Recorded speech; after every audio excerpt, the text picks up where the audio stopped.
বাংলাদেশের ক্রিকেটাঙ্গনে লেগেছে বিপিএলের হাওয়া। আর এবারের বিপিএলকে ঘিরে বেশ আশার বাণী শুনিয়ে আসছিল ফারুক আহমেদের নেতৃত্বাধীন বিসিবিও। মঙ্গলবার চমক দেওয়ার সেই ধারাবাহিকতা ধরে রেখে বিপিএলের থিম সং প্রকাশ করেছে বিসিবি।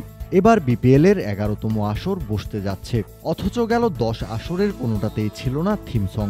এবারই প্রথম। বেশ আশা জাগানোর মতোই ব্যাপার বটে। তবে অবাক করা ব্যাপার, বিপিএলের প্রথম থিম সঙের বেশ কিছু লাইন লিখেছেন বাংলাদেশের অন্তর্বর্তীকালীন সরকারের প্রধান উপদেষ্টা ডক্টর মোহাম্মদ ইউনুস। হ্যাঁ, ঠিকই শুনছেন, পুরো টুর্নামেন্টের আয়োজনে অবদান রাখা ডক্টর ইউনুস এবার বনে গেলেন লিরিসিস্ট। দারুণ আয়োজন করেই সেই গান প্রকাশ করেছে বিসিবিও, যেখানে অতিথি হয়ে এসেছিলেন অন্তর্বর্তীকালীন সরকারের যুব ও ক্রীড়া উপদেষ্টা আসিফ মাহমুদ সজীব ভুঁইয়া। ওয়ালটনের পণ্য কিনে জিতে নিতে পারেন নগদ 20 লক্ষ টাকা। Double million offer! Walton fridge কিনে পেতে পারেন 20 লক্ষ টাকা। রয়েছে কোটি কোটি টাকার নিশ্চিত উপহার। সেখানে তিনি জানান, প্রধান উপদেষ্টাকে অনুরোধ করেছিলেন বিপিএলের ডিজাইনে ইনপুট দেওয়ার জন্য। তবে ডক্টর ইউনুস এতটা সম্পৃক্ত হয়ে যাবেন বিপিএলের সাথে, সেটা কল্পনাও করতে পারেননি তিনি। এমনকি বিপিএলের থিম সঙের কয়েকটা লাইন নিজেই লিখে দিয়েছেন প্রধান উপদেষ্টা। আপনারা জানেন যে আমাদের এবারের বিপিএল আয়োজনের সাথে আমাদের মাননীয় প্রধান উপদেষ্টা ডক্টর মোহাম্মদ ইউনুস, আমি নিজেও যখন স্যারকে অ্যাপ্রোচ করেছিলাম যে স্যার, আপনি তো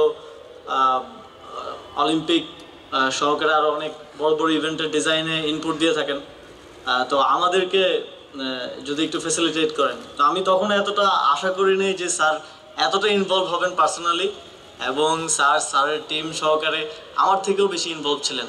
এবং ইভেন থিম সঙ্গেও স্যার কয়েকটা লাইন নিজে লিখে দিয়েছেন। বরাবরের মতোই আসিফ মাহমুদ আবারও আশা দিয়েছেন দেশের ক্রিকেট সমর্থকদের। জানিয়েছেন, নতুন বাংলাদেশের ক্রিকেটের সংস্কারও চোখে পড়বে এই বিপিএলের মধ্য দিয়েই। যেহেতু আমরা নতুন বাংলাদেশের কথা বলছি, অনেক ত্যাগের বিনিময়ে, রক্তের বিনিময়ে আমরা একটা নতুন বাংলাদেশ পেয়েছি। সুতরাং সবকিছুকেই আমরা নতুনভাবে সাজাতে চাই, নতুনভাবে রিফর্ম করতে চাই, এবং এবারের বিপিএল আয়োজনের মধ্য দিয়ে ক্রিকেটের যে রিফরমেশন, সেইটার একেবারে যে প্রতিফলনটা দর্শকরা দেখতে পাবে এবং তারা এনজয় করবে এবং টিমগুলো ভালো পারফর্ম করবে, এটা আমার প্রত্যাশা থাকবে। আয়োজনে কমতি রাখছে না বিসিবি। এবার মাঠের খেলায় বিপিএল দর্শকদের মন কতটা জয় করতে পারবে তা সময় বলে দেবে। কাউসার শান্ত, ক্রিক ফ্রেন্জি।